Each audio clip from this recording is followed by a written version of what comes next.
Simulan natin ang pagninilay sa unang pagbasa at pangalawang pagbasa.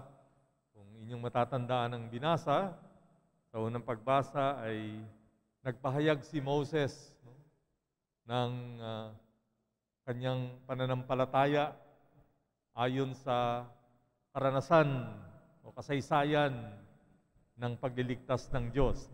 Binakas niya ano ba yung mga ginawa ng Diyos sa bayang Israel, yung pagtupad sa pangako ng Israel ang kanyang magiging bayan o sambayanan, at ang Israel naman sana ay maging tapat sa Diyos. Pero alam natin ang istorya, maraming beses na ang tao ay hindi naging tapat, subalit siya ay patuloy na tinatanggap ng Panginoon. Sa pangalawang pagbasa, nagpahayag din ng pananampalataya si San Pablo. Ito naman yung karugtong, na ang Mesiyas na ipinangako ng ating Diyos Ama ay pinadala, at yun nga ay ang ating Panginoong Hesus. At ang Panginoong Hesus ang nagbigay ng mga pangaral, at siya ay namatay, muling nabuhay. Ito rin yung pananampalataya na ibinahagi sa atin. So tayo ngayon ay nakikinabang sa dalawang pangako, dalawang testamento ng pagtupad ng Diyos ng kanyang pangako. At kaya't ang pananampalataya natin ay ang Diyos ang may likha, ang Diyos ay nangalaga, ang Diyos ay naging tapat, at pinadala niya yung kanyang bugtong na anak para sa ating kaligtasan. Ito yung ating pananampalataya na ating sinisikap na isabuhay. Pero ang pananampalatayang ito ay hindi dapat dahilan para tayo maging kampante. Ang pananampalatayang ito ay dapat sinasabuhay. Dahil merong magtatangka na tayo ay hindi maging tapat sa Diyos. Magtatangka na suwayin natin ang Diyos. Magtatangka na mawalan ng tiwala sa Diyos. Magsasabi sa atin ng mga kasinungalingan laban sa Diyos. Yan ay walang iba kundi ang dyablo. Alam nyo, ang dapat katakutan sa dyablo hindi yung kanyang gagawing pananakit o yung gagawin niyang pagtakot sa atin. Ang kinatatakutan dapat ay yung kanyang panunukso na baka tayo ay maging biktima, magkasala, at tayo ay mahiwalay sa Diyos. Dahil yung kanyang mga pananakot, kahit mga pagpapahirap, kaya nating indahin kung yun ay alang-alang sa ating pananampalataya. Pero kung tayo'y matutukso sa kanyang mga kasinungalingan, kaya nga ang tawag sa kanya ay ama ng kasinungalingan, dahil siyang magdidikta sa atin ng mga bagay para tayo ay hindi maging tapat sa Diyos. At yan ay binunyag sa ebanghelyo natin ngayon. Maganda yung ebanghelyo natin dahil mismong ang Panginoong Hesus ay hindi in-exempt o hindi tinantanan ng dyablo. Kung ang Panginoong Hesus mismo ay tinukso, tayo pa kaya? Sa katotohanan, ang tinutukso talaga ay yung mga taong banal. Ang tinutukso talaga yung taong malapit sa Diyos. Ang tinutukso talaga yung mga taong nagsisikap mapalapit sa Diyos. Dahil yan ang ating binilin sa ating ngayong 40 araw ng Kwaresma, di ba?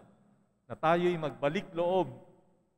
At kung tapat tayo sa diwa ng Kwaresma, tayo ngayon ay nagsisikap na magbalik loob sa Diyos. At kung nagsisikap tayo na magbalik loob sa Diyos, mararamdaman natin yung kontrahila ng dyablo. Oo, may kontrahila yan. Mas papalapit ka sa Diyos, hihilahin ka naman niya palayo sa pamamagitan ng mga tukso. At kung nangyayari sa iyon, may mararamdaman ka. Kaya daw, mag-iingat ka kung wala ka nararamdaman. Oo. Pag wala kang nararamdaman o hindi ka na tinutukso, kabahan ka na. Bakit? Ibig sabihin, kanya ka na. Kay Satanas ka na. Hanggat tinutukso ka pa, good sign. Dahil interesado pa sa iyo si Satanas na maagaw sa Diyos. Pero pag hindi ka na tinutukso, kanya ka na. Bakit ka pa niya tutuksoin? So, sa ating ebanghelyo, paano nanunukso ang Diablo? Alam niyo, sa gyera, ang malaking bentahe kapag alam mo yung taktika ng iyong kalaban. Kaya nga dito sa ebanghelyo, kaya siguro binigay ito ng mga ebanghelista, yung mga gumawa ng ebanghelyo, na tayo'y mabunyagan ng style, no, ng Diablo. Ang lagi at unang-unang paraan ng panunukso, ito yung matuturing nating pinakamababa na paraan ay yung material. Diyan niya tayo tutuksin, yung mga material na bagay. Pera, mga gamit, mga yaman, yan. Tutuksuin kanyang magnakaw. Tutuksuin kanyang manloko para magkamit. Yan yung mga scams. Yan. Tutuksuin ka na ikaw ay makapanlamang. Anything that will make you acquire something in a bad way. Ang mahalaga dito kay Satanas ay makuha ka niya. Gumawa ka ng kasalanan para makamit mo yung bagay na yan. Kaya kung tayo alipin ng mga bagay na material, madali tayong matutukso. At kung ang mga tuksong natatanggap mo ngayon ay mga material, medyo mababa pa yung spiritualidad. Pero huwag tayong mawalan ng loob. Dahil lahat naman tayo dumadaan dyan. So yun ang una. Kaya nga sabi dito, kung ikaw ang anak ng Diyos, iutos mo na maging tinapay ang batong ito. Di ba? Gutom na gutom ang Panginoong Yesus. Kaya anong tukso? Pagkain. Pero tinanggihan ng Panginoon. At anong sabi niya?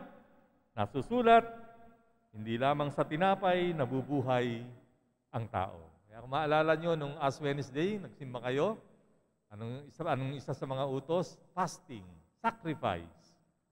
Yun ay ating pagdidisiplina ng sarili.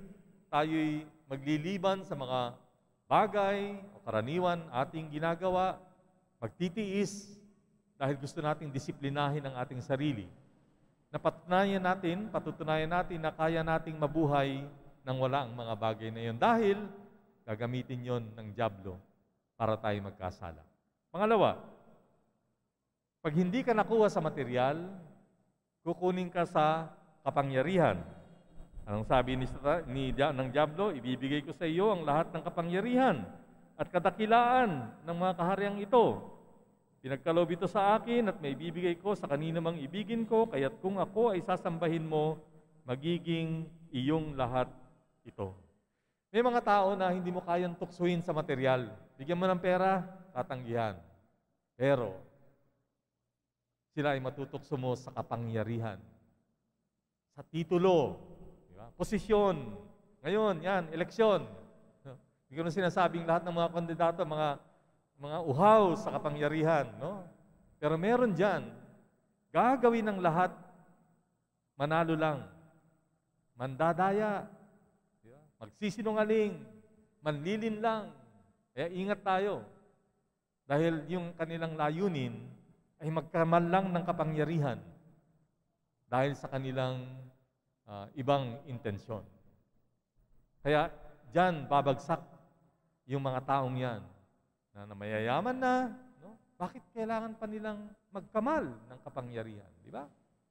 So, dyan ka magtataka. At dyan papasok si Satanas. Yung mga taong ganid, uhaw, di ba? Gustong-gusto nilang magkaroon ng kapangyarihan para sa masamang intensyon. Kung hindi ka makuha dyan, hindi ka makuha sa material, hindi ka makuha sa iyong pagkagusto sa kapangyarihan, meron pa. Third level, ito yung pinakamatindi. Pag nandito ka, ibig sabihin, mataas na yung spiritualidad mo. Usually, ito yung mga tukso ng mga santo at mga santa. No? Ano yun? Pakinggan natin ang sabi ng Diablo.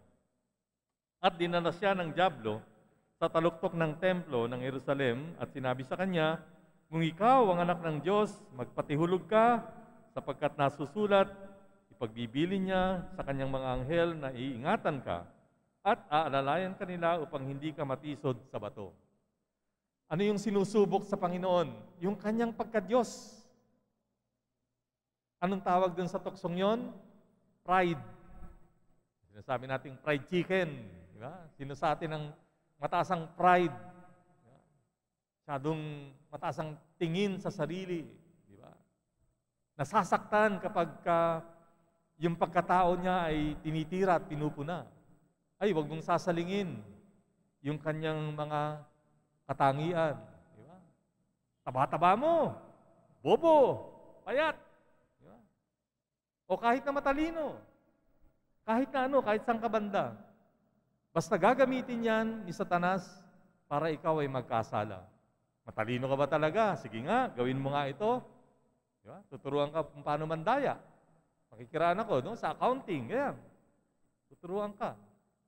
Yung doktor, tuturuan para siya ay magsabi ng mga hindi tama sa kanyang pasyente. I mean, they will use, or Satan will use everything.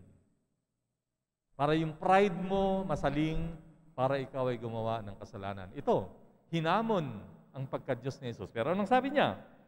Nasusulat, huwag mong subukin ang Panginoon mong Diyos. Don't test me. Diba? Ako ay tiwala sa aking sarili. Confident. At yan ang kailangan natin. We should be confident with ourselves para yung pride natin hindi basta-basta nasasaling at hindi nagagamit ng dyablo. So, magandang tingnan ang ating buhay, pananampalataya. Paano ba tayo tinutukso ng dyablo? May isa pang punto na mahalaga. Basahin ko yung huling parte. Pagkatapos siyang tuksuhin ng dyablo sa lahat ng paraan, ito ay umalis. Pakinggan niyo to. At naghintay ng ibang pagkakataon. Diba? Huwag kayong papakasiguro na, uy, nalagpasan ko na yung tukso. Si Satanas o yung dyablo, magpapahinga lang yan. Pagka lilingat-lingat ka, pagka mahina ka, darating yan. Nangyari yan sa Panginoong Kristo. Pagkatapos nito, bumalik uli ang dyablo at siya ay tinukso. Kailan? Alam ba niyo ang inyong banal na kasulatan?